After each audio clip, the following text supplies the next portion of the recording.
Hello and welcome, it's Chris from Christopher Hall Training and welcome to episode 34.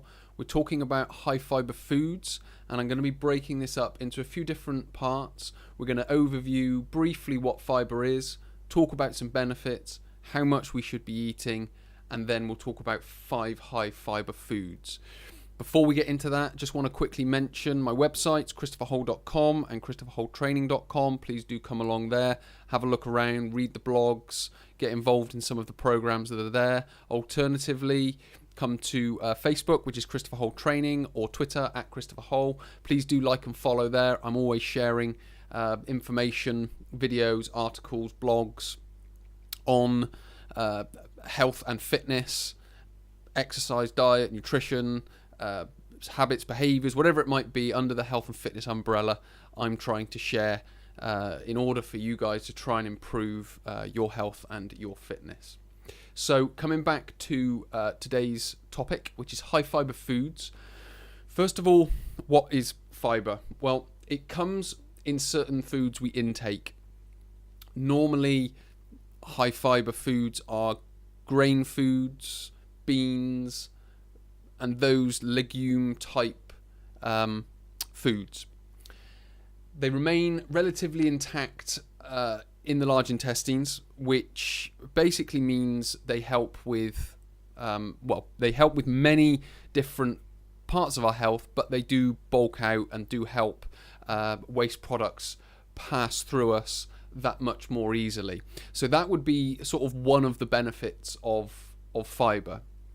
Other ones is it slows the sugars and cholesterol getting into the bloodstream. So when we talk about blood sugar spikes, having a high fibre diet can help slow any simple sugars getting into your bloodstream. So you don't get the big sugar spikes and then in what would follow that, then the trough as well. So it's a prebiotic and it feeds the good bacteria for a healthy gut. So we always hear about people taking in probiotics.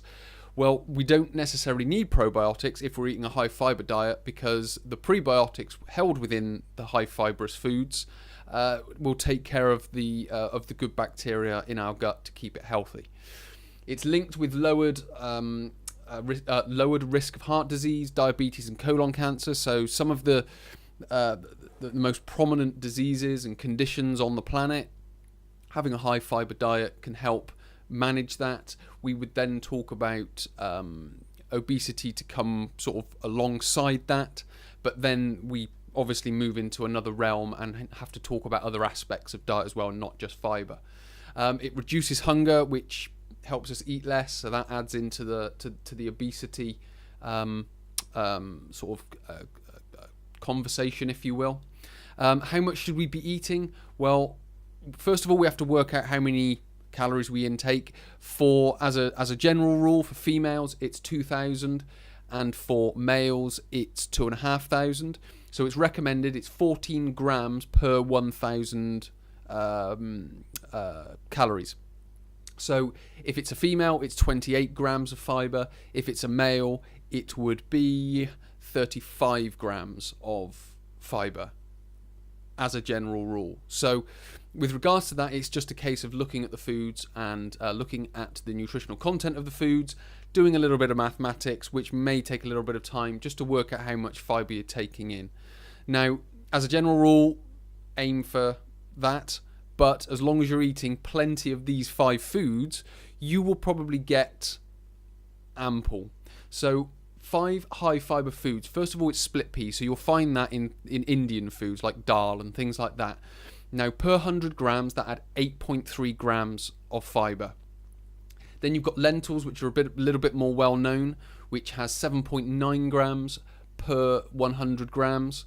Black beans, 8.7 grams per 100 grams. Lima beans, 9 grams per 100 grams. And avocados, 6.7 grams per 100 grams.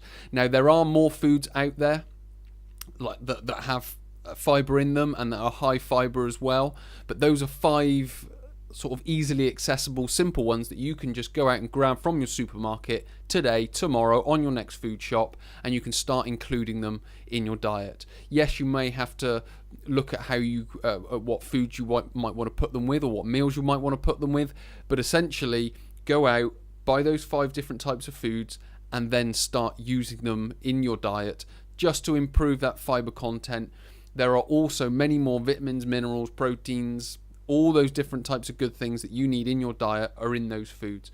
So please do think about those five high fiber foods, go out and get them on your next food shop and start including them in your diet. Many thanks for listening in. My name is Chris from Christopher Holt Training. I'll speak to you in the next episode.